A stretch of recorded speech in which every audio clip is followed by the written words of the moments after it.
Let's bring you more reaction now to the budget speech that we saw being tabled in Parliament earlier on by the Finance Minister Enoch Godongwana. And in studio with us, we do have SAFTU's General Secretary Zwelinzima Vavi. Thank you so much for your time.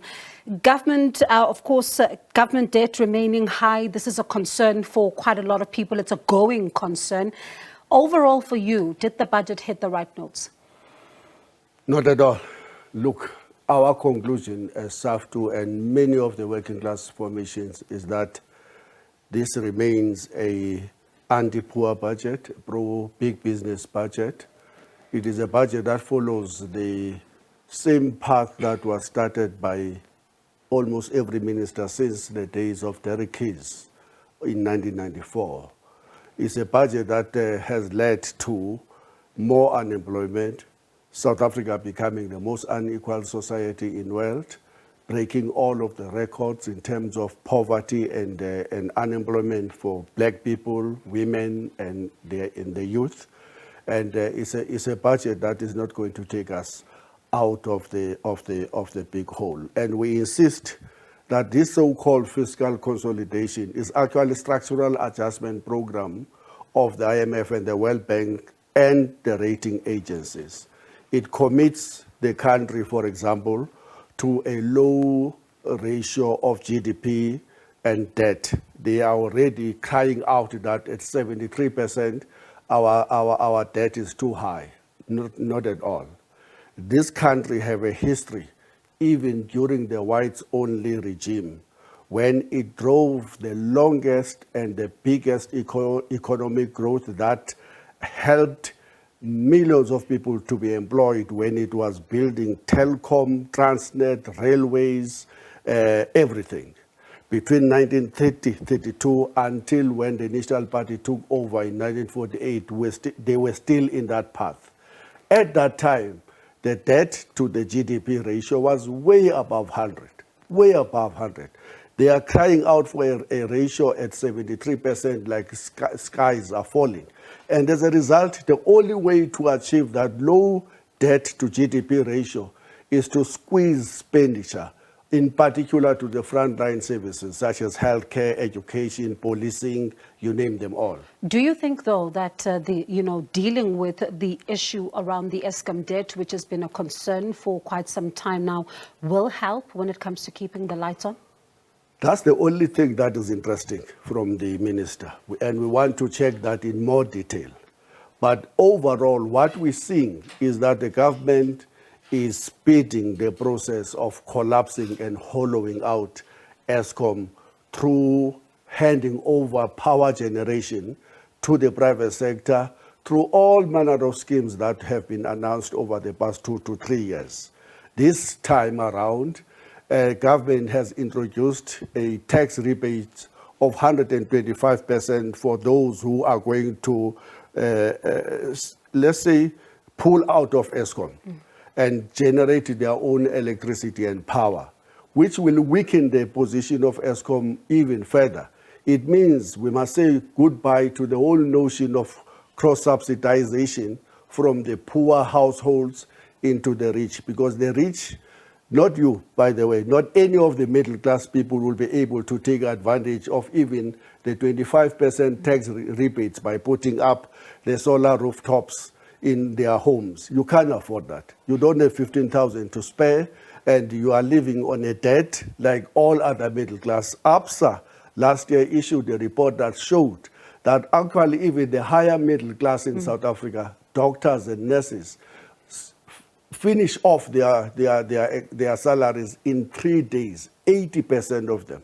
Where will they suddenly get 15,000 rand and more to put their solar in their rooftops? It's just a nice dream. It's just another delivery to the rich in the country. And I suppose then that, this segues then to the conversation around the public sector wage bill as well. And you look at the fact that the minister says the negotiations are just starting. They're not going to preempt the outcome. There's been, of course, an outcry from some of the unions in the past saying that they seem to be undermining collective bargaining agreements. And I think government in this time being shy of saying that, but we do see this, there is some kind of allocation that may go on there. Are you convinced that things may go your way this time? Not at all. Look, there is no more collective bargaining in the public sector. There's collective begging. The dice have been cast. The medium-term budget policy framework statement was released in November last year. We know that the government is hell-bent on achieving the goal of cutting a 303 billion rands from the wages and conditions of employment of the public service until 2024. That's why it is on a path of wage freezes, which meant that it will impose unilaterally a 3% increase last year, and it is now saying the door has been closed and that we must now begin a new round of negotiations. And SAFTU and many of the COSATU affiliates are saying over our dead bodies, this time around, we must draw a line on the sand and say we want collective bargaining, where government will put a decent offer on the table that is inflation-related, and where workers will demand that they must be compensated for the massive wage freezes that the government embarked upon since 2020. We already issued a notice.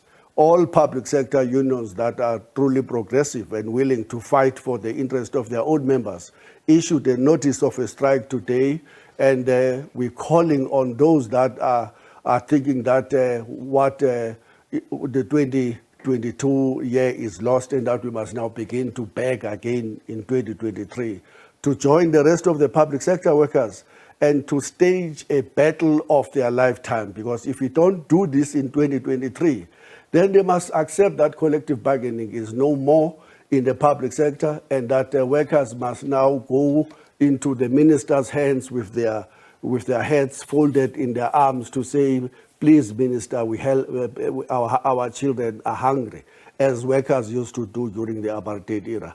Not this time around.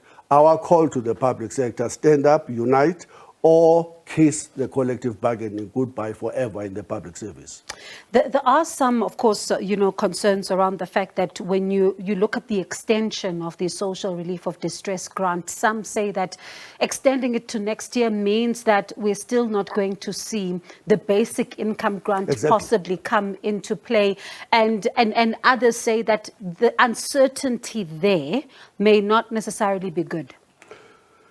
The Minister of Finance made a very interesting statement, though, last year, to say that this 350 must be seen as an introduction or as a first step towards introduction of the basic income grant.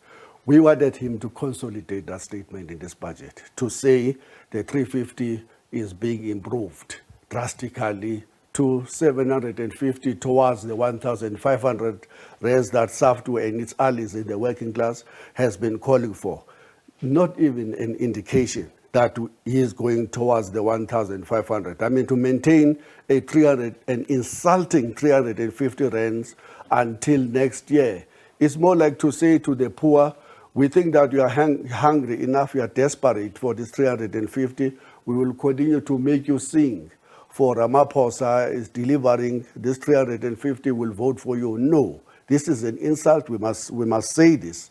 We demand a 1,500 universal basic income grant to cover all of the unemployed people, 12 million of them, but also to cover for any worker who's earning below the poverty and the breadline. I was going to go further, but we're almost out of time, and I don't want to let you go before asking you this. There is, of course, the crime stats that we saw being released last week, and then now we see more going towards more crime-fighting efforts. Are you happy with that allocation there?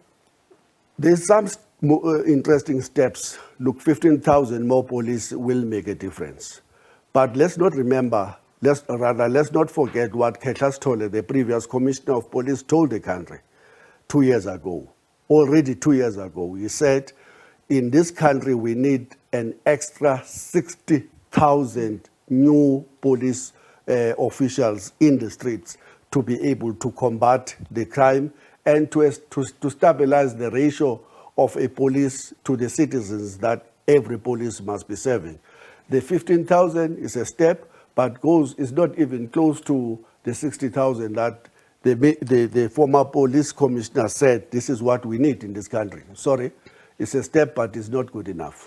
All right, let's see then what happens with that, because there's a lot of people who are talking about even some of the plans that the former police commissioner would have said needed to be put in place to deal with some of the crime-fighting efforts that are yet to be implemented, and they say they could be helping. But let's leave it there with you for now. Thank you so much for coming in and not speaking via Zoom like we always do. Do appreciate you coming to studio.